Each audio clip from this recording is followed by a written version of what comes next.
Sweet the whispers in your ear whenever Ember wanders near. And since it is the end of the week, because no, I am not streaming tomorrow. I have family time tomorrow. So we will be concluding with our traditional weekend video. That's right, chat. It is Scott time. And he's playing with the 20mm anti-tank rifle. Oh yes.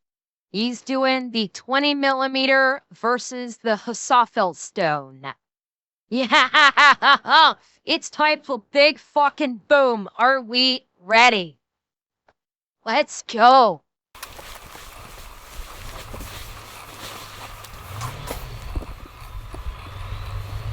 What the fuck is he doing? Uh-oh, the monster truck is here.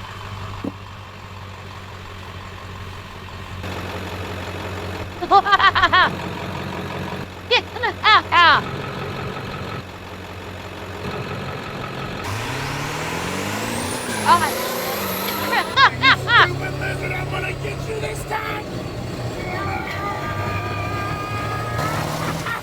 Oh God! I gotcha! Chat, we have witnessed history. We witnessed history. He got the T-Rex. I don't know how to feel about this. This is something. This is something I never thought would have happened. He got him. Chat. He finally got his T-Rex.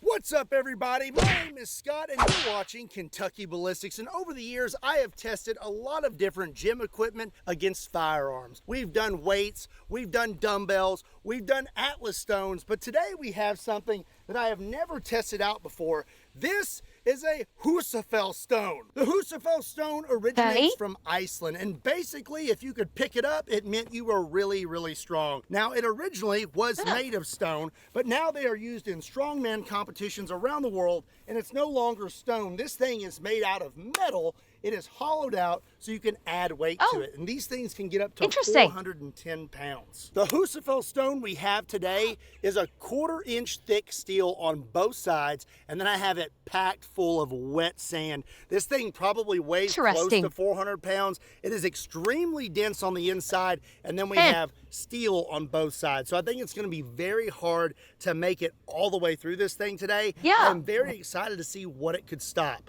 Now we're going to start out with something very small, 22, but then we're going to end the video today with hitting this thing with a 20mm Solitherm anti-tank rifle. Based on the thickness of it, legitimately, that 20mm might punch through it. I think that 20mm is going to get through it. He did not mention the type of steel, so question mark about that. Do I think it'll keyhole? I do think there's a distinct possibility, especially when it hits the sand. When it hits, like, I think it'll go clean through the steel, but once it hits the sand, because of the consistency of the sand, it is possible that the sand may cause it to keyhole. But, I mean, even a 50 might get through this, honestly. If he goes with like a 50 cal, even a 50 cal might go through. But I definitely think the 20mm will. And see if we can make it through it. I am super excited about today's video, so let's go get set up and get started. This is my pet rooster named Det, and I can't stand Det. But thankfully there's companies out there like today's sponsor, PDS Det, and they help knock out Det. I am so sorry. Minimum. Damn it, Scott! Quit beating up on your cock! Payments weren't designed to get you out of debt. They were designed to keep you stuck. But PDS Debt is the way out, and it all starts with a free 30-second assessment It at is denser, but pdsdebt.com/KYB. You know, being in the back of this armored truck is about like being in debt. It's tight, I feel trapped, and it stinks. Stop juggling multiple payments and get one lower monthly payment with PDS Debt. There's zero credit impact, and savings start the day you complete the 30-second assessment. And before you know it, you'll feel like you can breathe again. If you're carrying any balance on your credit cards, it's costing you money every single day. There's no minimum credit score required, and PDS Debt is the top-rated company in the industry with thousands of 5-star reviews and an A+ rating with the Better Business Bureau. You know, I've had my fair share of collisions with debt, but I did not know about PDS Debt back then. But if you want to get your free 30-second personalized Scoots a lot. I love it. assessment today, all you got to do is swing over to pdsdebt.com/KYB. Or you can click my link in the description down below or scan my QR code. Again, a big thank you to PDS Debt for sponsoring today's video. Now let's get back to it. Today we have quite a few guns to blast this Husafell stone with, but thankfully I have my handy dandy hold up displays gun wall. We're going to start I see a 50. with a 22 long rifle. This I see a 50 is there. Mark IV suppressed, and I'll be loaded up with one round of 40 grain 22 long rifle. Now, here's the thing. I think some of those regular rifle calibers might be able to make it through it because remember, this stone is in and of itself, the steel is not thick. There's some weight to it to be sure, but the steel itself is not thick. It's designed to contain weights within it. It's kind of like a giant weight purse. If you want to look at it that way, because you saw how hollow it is. So it's designed for you to be dropping in weights versus the stone itself being the predominance of the weight. Like I'd say, like it's designed to have he says it can go up to like 400 pounds. If I were to hazard a guess, the steel itself is maybe 200 pounds. And you saw how how thin it was. So I think some of those rifles, yes, of course, no spoilers. I think some of those rifles will at least be able to penetrate one side of it. The sand itself might stop it. Yeah, I absolutely, I do agree that that there is an excellent chance that the sand is going to stop the majority of rifle calibers that can get through one side of it. But I do think they may be able to penetrate at least one side of this stone before the sand breaks it up short. Okay, I doubt this does much of anything. We have a nice hit right here, dead center, and it did absolutely nothing. There's not even a dent. Yeah. This thing's gonna be pretty tough. Up next is gonna be 9mm. I have a SIG P211 GTO. This thing is slick. And I'll be loaded That up is a with pretty one gun. round of 9mm, 124 grain Hydra Shock. Okay, here we go. I doubt we do anything to it. I think I hit in the exact same spot. Yep, pretty sure I hit it in the exact same spot. That's where the 22 hit, and now that's also where the 9 hit. And that barely even has a dent in it. Up next is going to be 45 ACP. This is got my the long super boy. long slide 1911 Oh, yes. made by Keeling Customs. And I'm loaded up with one round of 45 ACP, 230 grain full metal jackets. And I believe this is a 16-inch barrel. Okay. The Joker gun. Here we go. We have us a good hit right here with the 45. Hey. There's actually a pretty good dent right there, but still not a lot of damage. And now it's raining. Nice. Aw. Up next is going to be 10mm.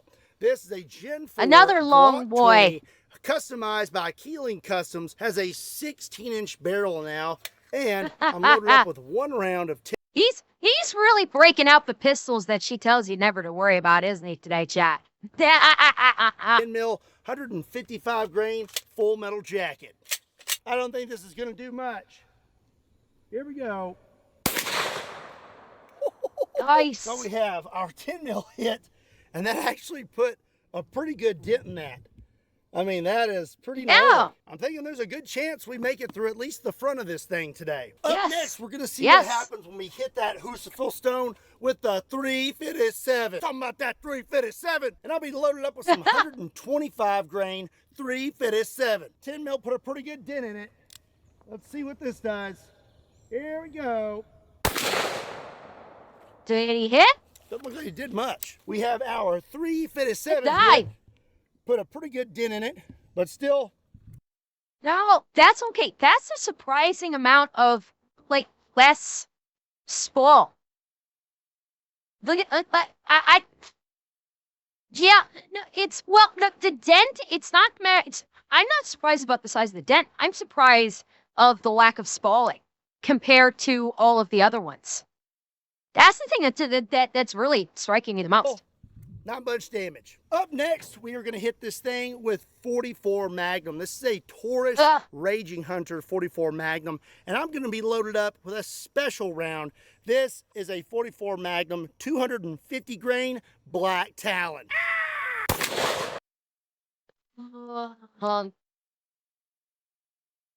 Okay. Interesting choice. The Black Talon, as I recall, is not exactly made for penetration. Black Talon's a good round, but it's not made for penetration. It's designed to shred it, interiorly once it enters the target. So, yeah, it's made for squishy targets. It's not armor penetrating. It's an interesting choice. As of right now, this Husafell stone is just eating all these pistol rounds for breakfast. Here is the 44 mag, and it again did pretty much nothing to the stone. That dent is about the same as the 10 mil. Okay, now we're gonna move into the big boys when it comes to handguns. This right here is a Magnum Research Desert Eagle chambered in 50 AE, and this thing is suppressed. And nice. I have some subsonic 50 AE, and these are 440 grains. All right, here we go. Hey.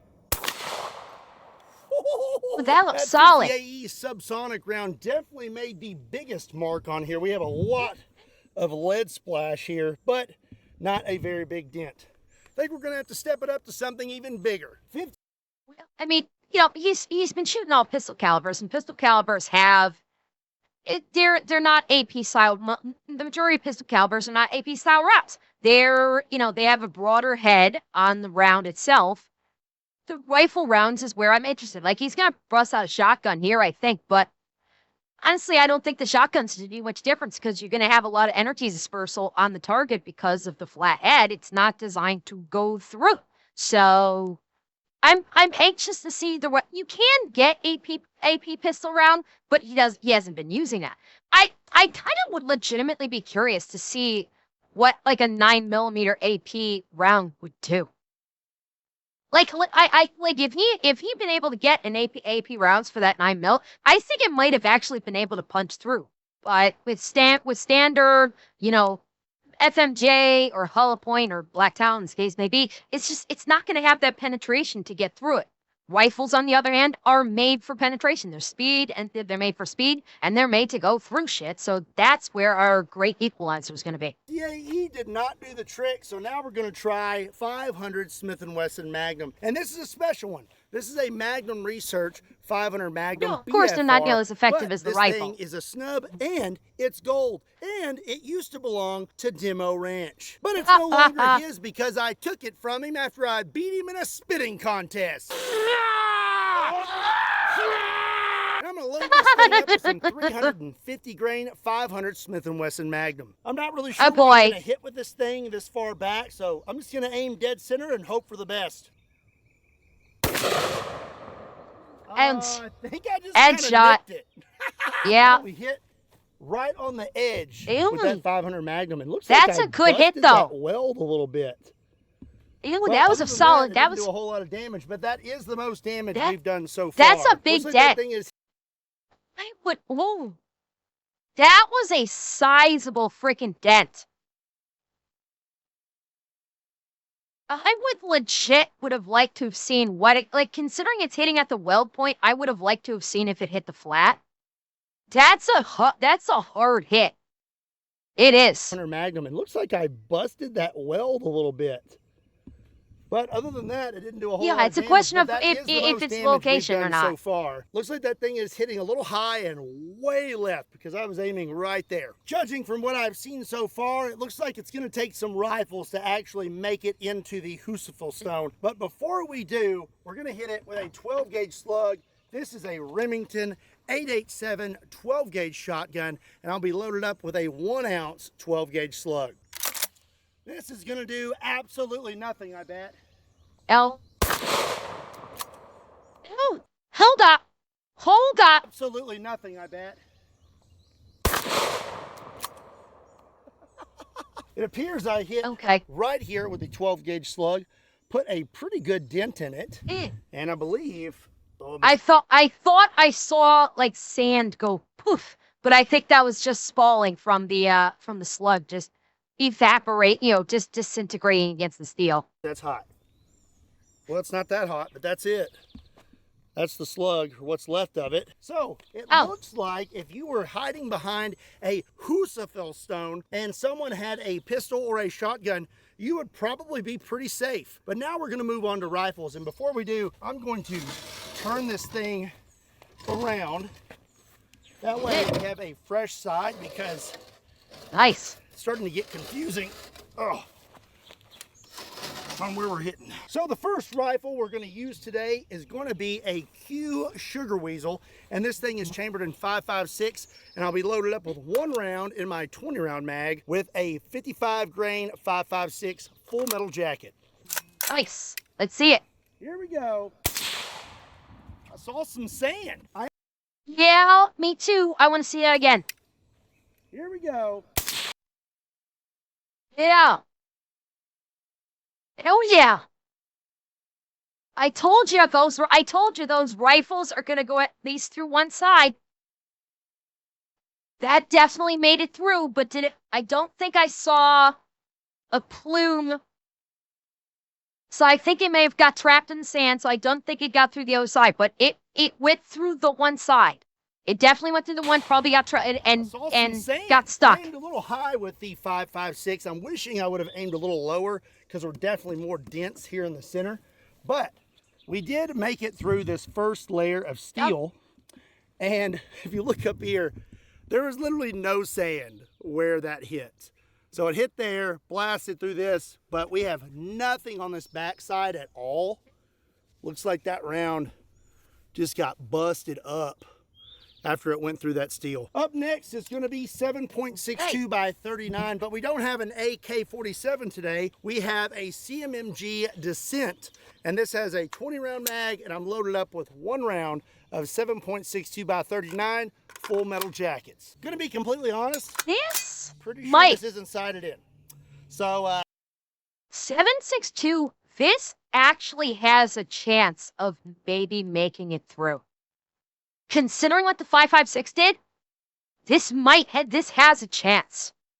I'm just gonna aim and hope for the best. Here we go. Holy cow, that thing is way off. I aimed at the very bottom, and we hit at the very tippity top again. I promise my next shot is gonna be down here. I promise. We hit right here with the 7.62 by 39, and you can tell that it did make it through the steel. But again, we had no sand here. Look at this, like none. But we still did not make it through. Did not put a dent in this back piece of steel. So what this is telling me is I think a lot of these rifles today are gonna have enough tail behind them to make it through this first layer of steel. But to make it through all this sand and the back piece of steel, it's really gonna... Where's the bullet? I'd say the bullet either disintegrated when it hit the sand. It just fragmented.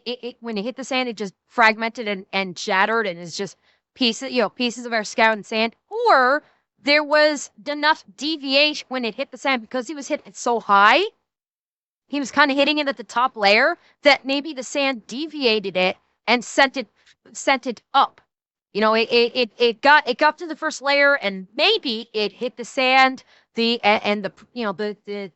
solidity of the sand may have deviated the travel path and sent it. went in, hit the sand, and the sand like sent it out that way. Perhaps, maybe. Take some power. Let's be real, 5.56 and 7.62 by 39 are kind of old news. The new hotness is 277 Fury. This is a SIG spear chambered in 277 Fury, and I'm going to be loaded up with one round of 155 This should be interesting. 277 Fury. This thing He was shooting lower. He said the last one he was aiming at the bottom of the stone, and it was like the sighting on it was so bad. It hit the top. is screaming fast. I'm very curious to see how far we make it into the Husafell stone.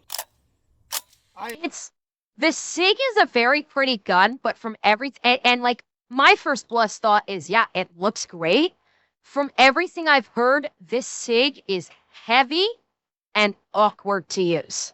I've seen like, seen and heard from people that have said like, yeah, it looks great, but it's way too heavy to be functional in the field, and the usability of it can be very awkward.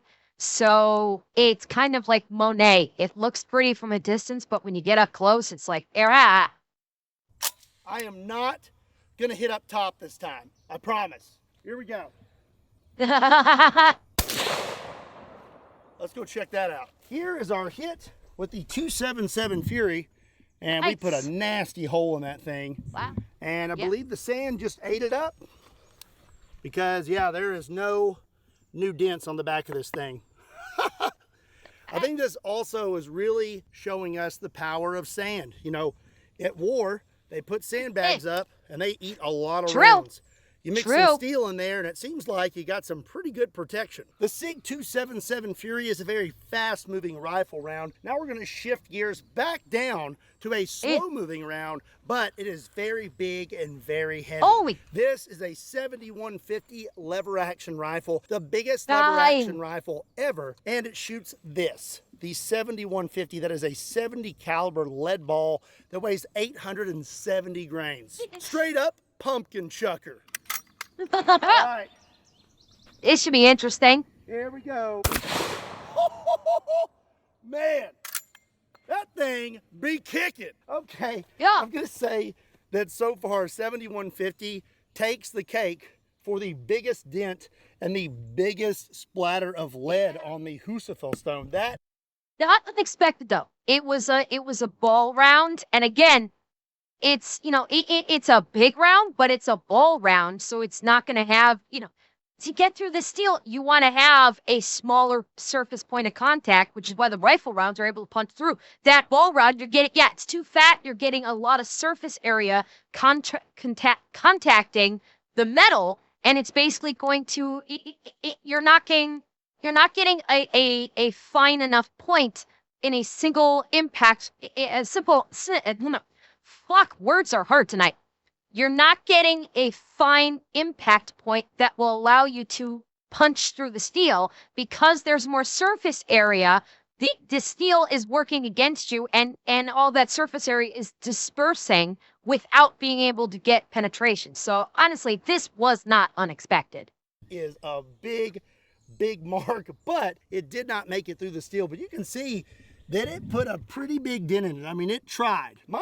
It's honestly, I don't think it's the speed. If he'd fired this round, and it was, instead of being a ball, it was like the round was like more of a rifle style round where it comes to a point instead of a ball, I think it would have gone through. But because you had the larger surface area, it allowed the energy to disperse over the surface of this stone far more quickly, and it wasn't able to make it through. Pride. My patience is growing thin. I want to make it through that stone already. Well, I think this next rifle has a pretty good shot at doing so. This is a 416 Rigby Safari rifle, aka this could be interesting. Honey Badger, because it don't care. But you know what you should care about? Winning the Ballistic Bandit. You only have a few weeks left to get in to enter this fine piece of machinery. This is a 1978 Have you entered, Chad? Pontiac Trans Am custom custom built by Trans Am Depot, and it's one of a kind. Custom roadster shop chassis, a Texas Speed LS motor pushing 700 horsepower, and it's four-wheel drive. And on top of that, it has all the amenities of a modern vehicle. I'm releasing a new shirt every week, and this week's shirt is in honor of the 416 Honey Badger. Honey Badger don't care. And if you want to pick one up, there's a link in the description down below that will take you to KentuckyBallistics.com. You only have until June 15th, and every $5 you spend on Kentucky Ballistics merch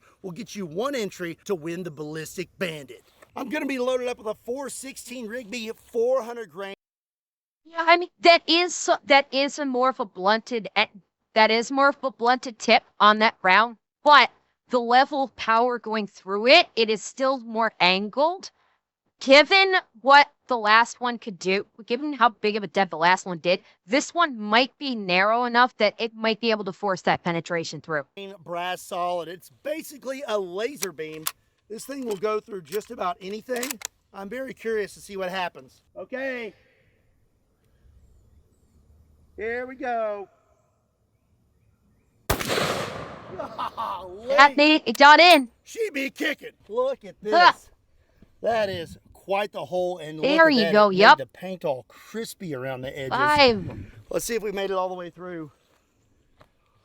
We did not, but I tell you what, this is still pretty impressive. Oh.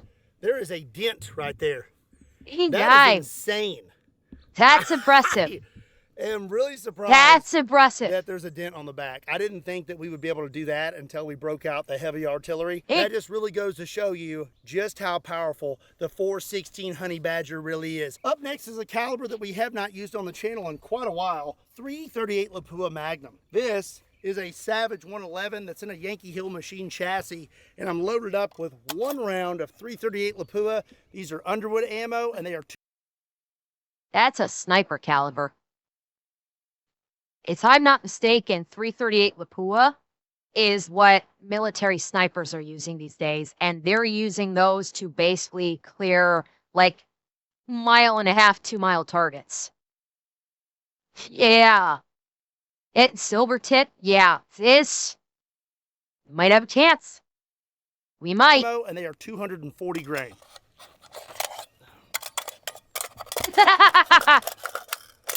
I got it. I'm a professional. This should be interesting. I don't know if it's going to make it through or not. We're going to try. I saw a spark there. A nice new hole right here at the bottom for the 338 Lapua. Let's see. And yes, I know that Gibbs is a sniper.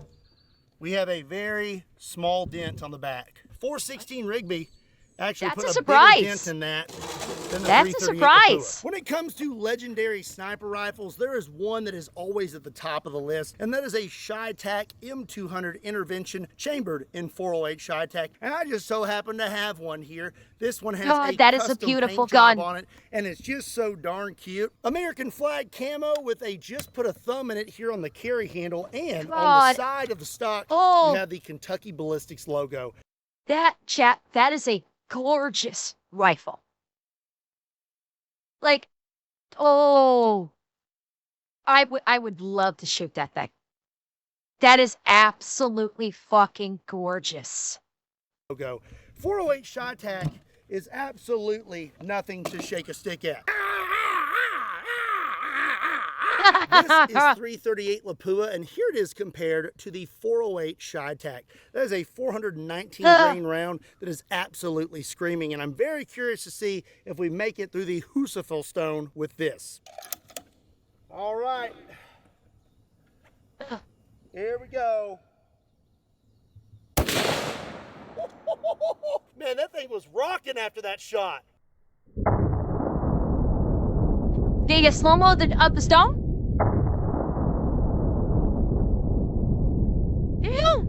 Damn!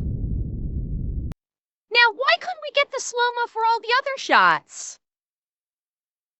We got slow-mo on this one. I wonder why we didn't get for the other ones. I aimed over here to the left with the 408 ShyTac, and that's pretty crazy. We actually have like some blowout right there, and it's kind of looks red. It's weird. Now, whoa, okay. I guess it went through. We put a pretty big dent in the back of this thing, and it's Holy, pretty warm. I mean, 408 Shy Tack holy really did a shit. number on this thing. That is wild.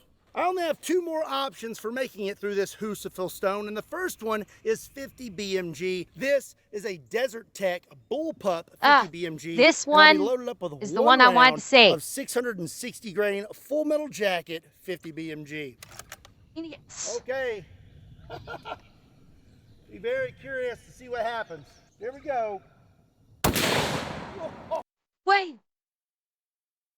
That one went through. You saw it. Yeah. And you saw that's full penetration, baby. That's the berm. What you're seeing right there, that's the fucking berm. That went full through. We may have made it through it.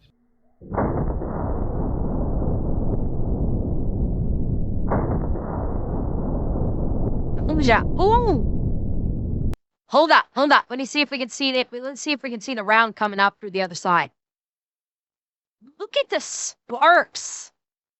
Holy shit. Okay, there's the round right there. There's the round.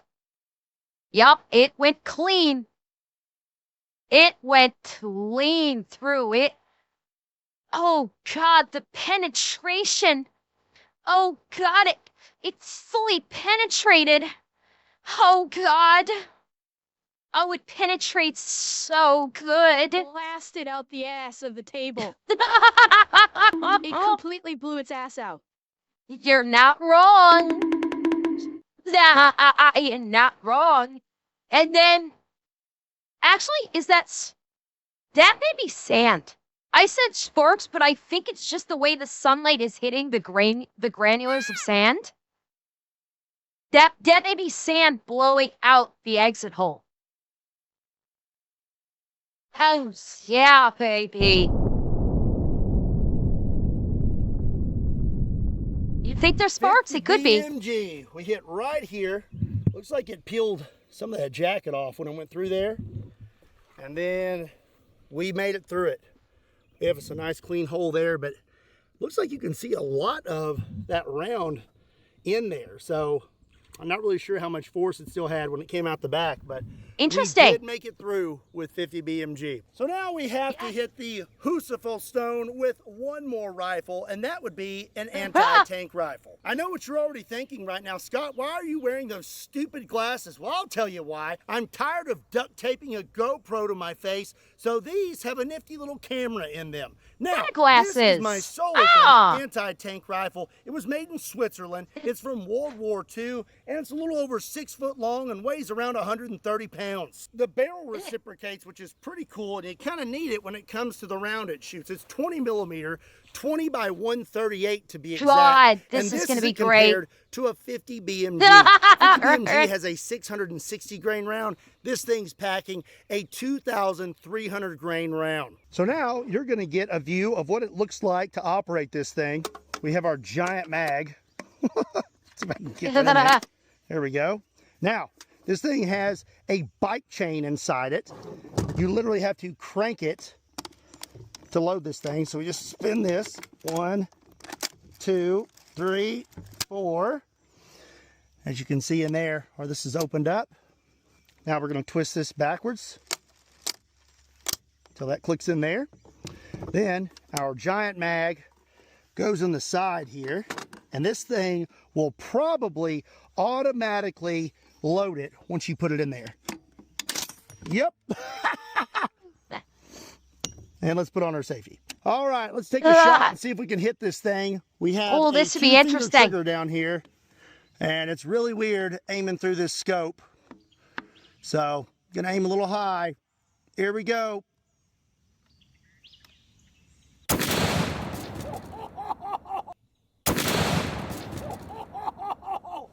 Dude, this thing kicked me back so hard.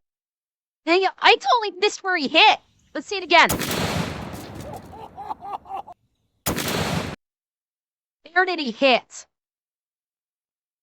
Like, what did he blow out here? Something went flying here, and I have no idea what that is.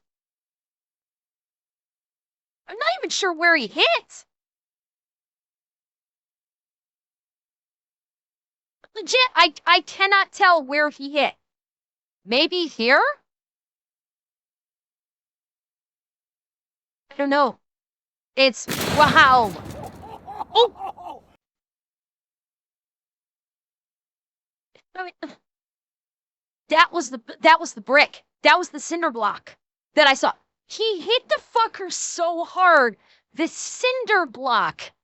That's part of the cinder block flying up. No, this is the 20 millimeter sulfur. This is an anti-tank rifle. And it basically hit so hard, the cinder block, half the cinder block went flying up. Dude, this thing kicked me back so hard.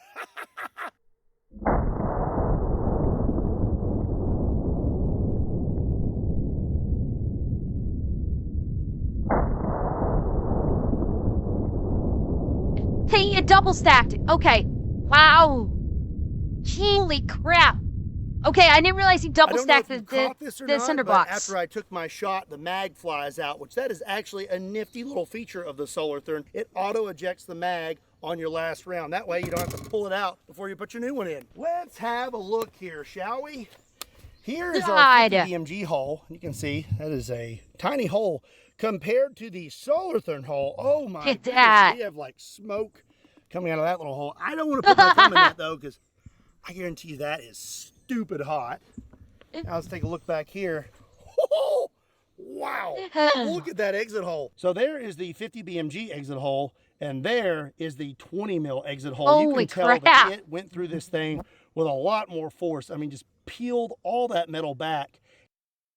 Can we also appreciate this thing went screaming through so fast, it actually sucked sand in behind it into the exit wound.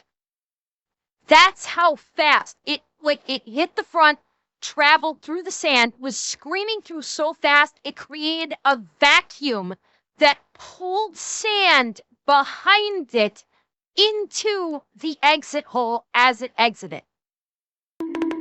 Holy shit.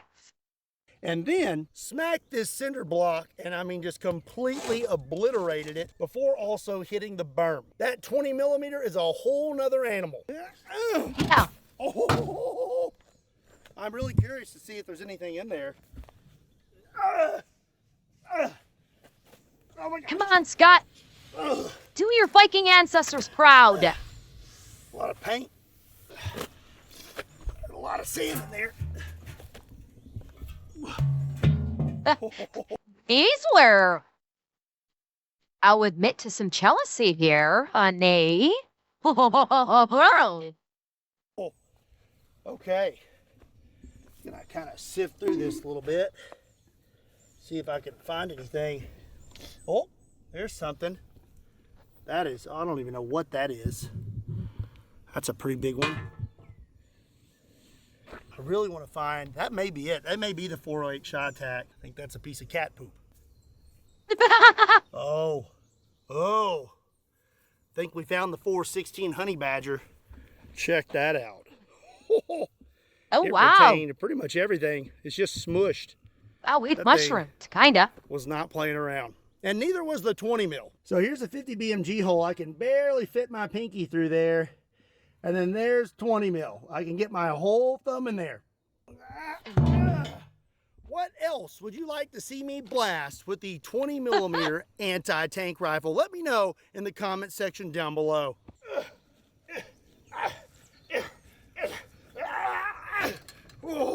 Also, don't forget, if you want to get your start in firearms technology, be sure and check out SDI. There's a link in the description down below. Also, if you enjoyed today's video, be sure and give it a like. And don't forget to hit that subscribe button so you don't miss out on future awesome content. And be sure to pick up some Kentucky Ballistics merch so you can get in to win the Ballistic Bandit before it's too late. My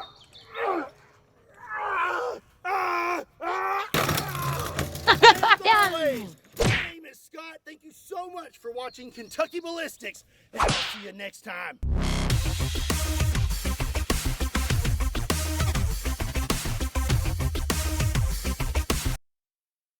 Oh, that was great. Oh, that was fantastic. That, like, I told you guys. I told you guys that the rifles would be able to get through at least one side. Hey, I did call that. I didn't think that I said they might not get all the way through, but they'd at least get through one side. I was right about that. Man, that 20 mil. So, that 20 mil was just incredible.